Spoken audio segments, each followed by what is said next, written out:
Yo, haven't done an update for so long, but today I was just looking at my fish and I was shocked to see the growth of the prune shark. Check him out. Check out the prune shark. Sorry, the water's a bit disturbed by the bubbles, but man, the prune shark is easily the second largest fish in my pond now. I think he's over 4 feet, to be honest, because I haven't seen him in a while. But just check out his body, man. He is huge. It's good to see him like next to the red-tailed catfish, because he's actually bigger than my largest red-tail now. Sorry I haven't done an update for so long. My exam's on 7 days, so just doing this quick vid because I was so shocked as to the size. I haven't really like checked out my fish in huge detail for a while, but today I was pretty shocked by the growth of the prune shark, so I thought I'd do a quick video. There he is again. He is just, man, look at him next to the, okay, he's at the bottom, so you can't really see the size, but man, he is massive. And you know the weird thing is that he only eats pellets, which is why I'm even more shocked at his growth, because usually the meat eaters are the big guns. And obviously my arapamas now, before I used to dispute whether they were truly larger than humans. There you can see the prune shark and the arapama together. I used to dispute whether the arapama was bigger than, you know, people now. And now there is no dispute. These two are monsters. Over 6 foot easily. I don't even need to measure these guys. Like if I lay down, they'd be taller than me because I'm only about 5'8", 5'9". Look at these beasts, man. And I wish another of the fish swam here so we could see the size comparison next to them. Sorry I can't stick my camera in because this is my phone. But man, look at that. Look at that size and girth, man. I would estimate they're about 6.5 feet now. 6'6", maybe not, maybe 6'3". But they're putting on a lot of girth, as you can see. They just ate yesterday, so that's why they're very sluggish and lazy.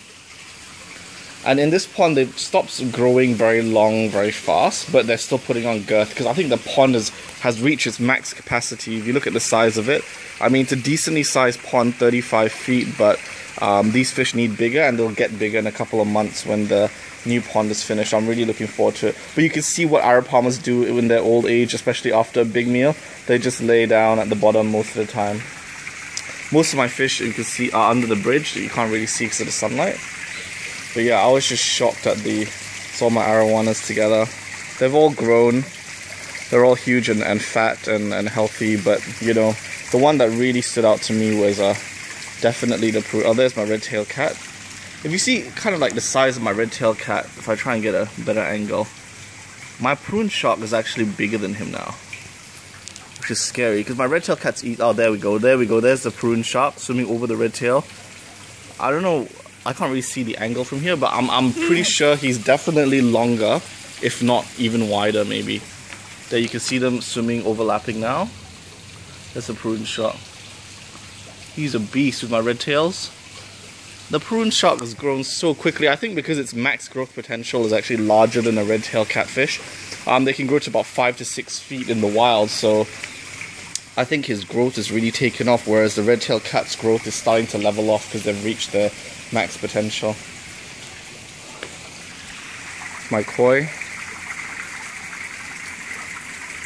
People have asked me how my koi have survived in this pond. And honestly, I don't really have a real answer. It really depends on the individuals of your fish, and of course the size of your pond helps. The larger it is, the less aggressive or territorial fish may be.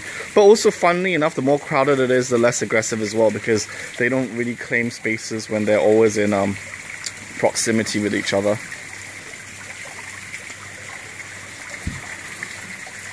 That's my biggest arowana.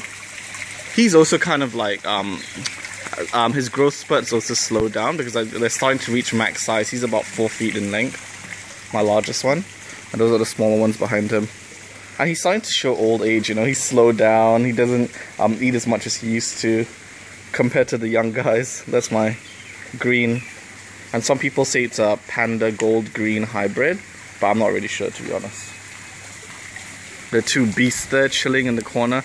I'm not really happy about this corner because it's not very wide, so the arapamas find it hard to turn. As you can see, he's turning up there. But somehow they're more flexible than they look, and they still manage.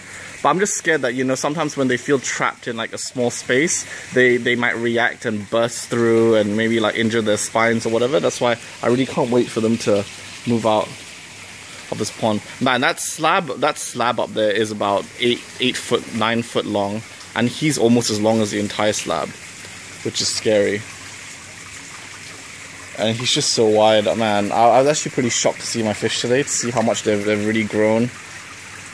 But I'm really looking forward to showing you guys some new updates soon.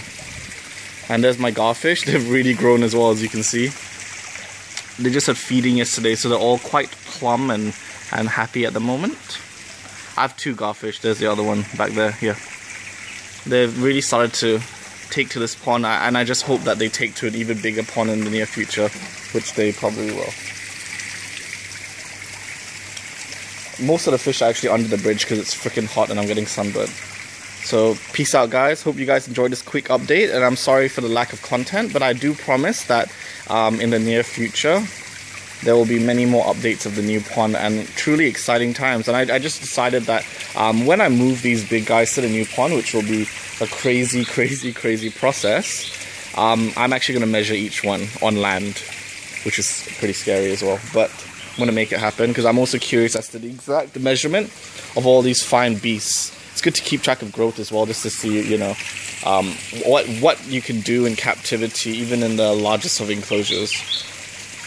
Peace out, guys. Take care. All the best.